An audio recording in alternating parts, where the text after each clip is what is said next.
नमस्कार, मैं रविकांत मिश्र एक कहानी लेकर उपस्थित हुआ हूँ। कहानी का शीर्षक है फिर एक बार। कहानीकार मैं स्वयं हूँ। तो लीजिए, प्रस्तुत है कहानी फिर एक बार। शाम हौले हौले ढल रही थी और धीरे धीरे रात दबे पांव ज़मीन पर उतर रही थी। जुबली पार्क की झील का पानी सुनहरा हो गया था। इस सुनहरे रंग को भारती और आयुष पास पास खड़े एकटक निहार रहे थे। कुछ पलों तक दोनों निहारते रहे। फिर आयुष गहरी सांस लेते हुए झील की तरफ पीठ करके खड़ा हो गया, पर भारती अब भी झील के पानी को एकटक निहारती जा रही थी।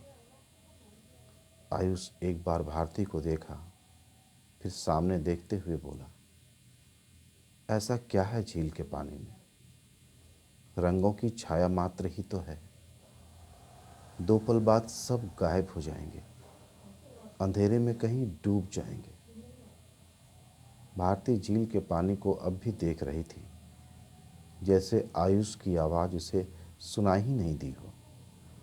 आयुष जेब से इलायची की पुड़िया निकालकर उसे फाड़ने की कोशिश करने लगा, पर इलायची का छोटा सा पाउच उससे फाड़ा नहीं जा रहा था। भारती का ध्यान आयुष की तरफ गया तो आयुष पाउच फाड़ने की कोशिश कर परेशान हो रहा था। भारती झट आयुष के हाथ से पाउच लेते हुए बोली, अनाड़ी के अनाड़ी ही रहोगे। बेकार में कुश्ती लड़ रहे हो पाउच से, वो भी उल्टे तरीके से। ये देखो, सीधा तरीका यहाँ से फाड़ा जाता है। ये कहते हुए भारती ने पाउच फाड़ दिया।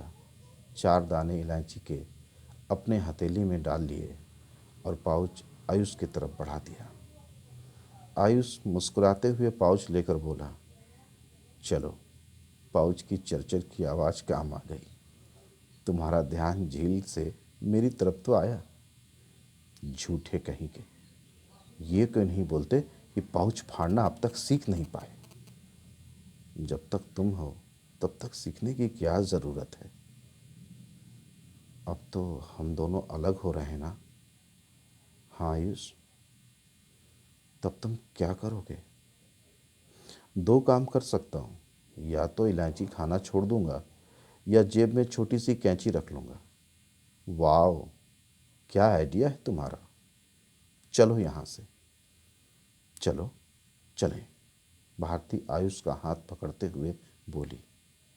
आयुष एक पल के लिए ठिठक सा गया था, क्योंकि जिस अपनेपन से भारती ने आयुष का हाथ पकड़ा था, उससे आयुष को यह विश्वास नहीं हो रहा था कि सचमुच वो दोनों आज से अलग हो रहे हैं।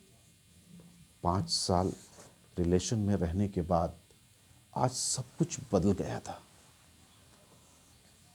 आज सब कुछ बदलने वाला था। फिर भारती के स्पर्श में यह अपनेपन का एहसास कैसा? क्या भीतर सब कुछ जीवित है और बाहर कोई मरने का फैसला ले चुका है? कौन है वो? मेरी भारती तो नहीं हो सकती। भारती ऐसा कैसे कर सकती है? पर आयुष, भारती ऐसा ही कर रही है। आयुष क्या सोचने लगे? भारती की आवाज़ पर आयुष एकदम से चौंक गया। एक बार फिर उसका ध्यान अपने दाएं हाथ पर गया, जहां अब भी पूरे अधिकार के साथ भारती की हथेली चिपकी हुई थी। आयुष धीरे से अपना हाथ भारती की पकड़ से अलग करते हुए बोला, जब हम दोनों अलग ही हो रहे हैं तो फिर ये जुड़ने का एहसास क्यों? भारती इस पर कुछ नहीं बोली, हल्का सा मुस्कुरा दी। आयुष उसकी मुस्कुराहट को देखता रह गया। उसमें अब भी दर्द की छाया स्पष्ट दिखाई दे रही थी।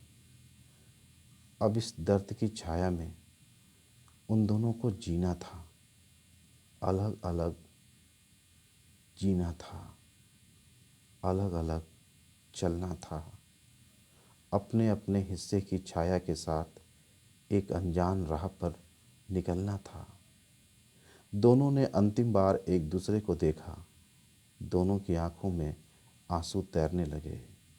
दोनों एक दूसरे से ऐसे गले लगे कि एक दूसरे को अपने भीतर समा लेना चाहते हों। खामोशी से एक दूसरे की धड़कन को सुनते रहे। कुछ पलों तक वो दोनों एक दूसरे को अपने भीतर समाते रहे, जैसे दोनों आखिरी बार एक दूसरे को जी लेना चाहते हों। फिर एक दूसरे से धीरे से अलग हुए, एक दूसरे की तरफ भीगी नज़रों से देखा, हल्का सा मुस्कुरा दिए और फिर पलटकर एक दूसरे से विपरीत दिशा की तरफ निकल पड़े। पार्क की स्ट्रीट लाइट जल चुकी थी। भारती और आयुष दोनों स्ट्रीट लाइट की रोशनी में उसके नीचे चलते चलते एक दूसरे से दूर होते जा रहे थे। पीछे पलटकर दोनों ने कई बार देखा।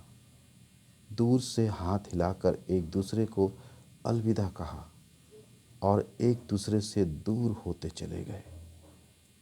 एक समय ऐसा भी आया कि दोनों एक दूसरे के लिए अदृश्य हो गए। इस घटना के बाद 15 साल बीत गए। इन 15 सालों में ना कोई बात, ना कोई मैसेज, ना ही कोई कॉल और ना ही सोशल मीडिया पर कोई लिंक। दोनों कहाँ थे, किस हाल में थे, कोई खबर नहीं थी। दोनों अपनी अपनी दुनिया में कहीं खो गए थे, या बस यूं कहें कि दोनों इस दुनिया की भीड़ में कहीं खो गए थे। कभी सोचा भी नहीं था, जिसके ख्यालों से दूर रहना मुश्किल था, आज एक दूसरे से इतने दूर हो गए थे, किसी को पता ही नहीं था कि कौन जिंदा है या नहीं। पर आयुष कभी कभी उस झील के पास जाता और कुछ देर झील के पास बैठकर वापस चला आता था।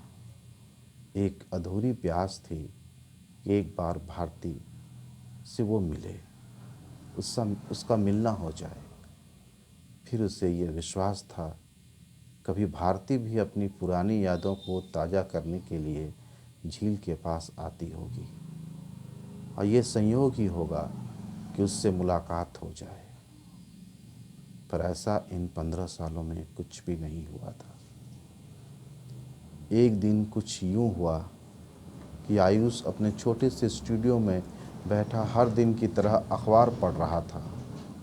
जैसे ही पन्ना पलटा, सामने कोने पर छपे एक विज्ञापन पर उसकी नज़र पड़ी। तस्वीर एक महिला की थी, जिसके नीचे लिखा था, किडनी चाहिए, देने वाले को 5 लाख मिलेंगे। आयुष गौर से तस्वीर को देखा तो पहचान गया। तस्वीर भारती की थी। आंखें वही थी, नाक भी वही था, चेहरा भर गया था, भारी हो गया था।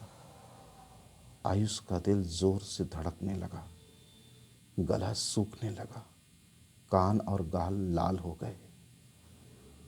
मन के भीतर भावनाएं लहर मारने लगी। फिर उसे याद आया अपनी वो आखिरी मुलाकात और उस मुलाकात में भारती के कहे शब्द। देखो आयुष, तुम पेंटिंग कर कब सक्सेस होगे ये कोई फिक्स नहीं है। तुम्हारे साथ जीवन जीना स्ट्रगल है।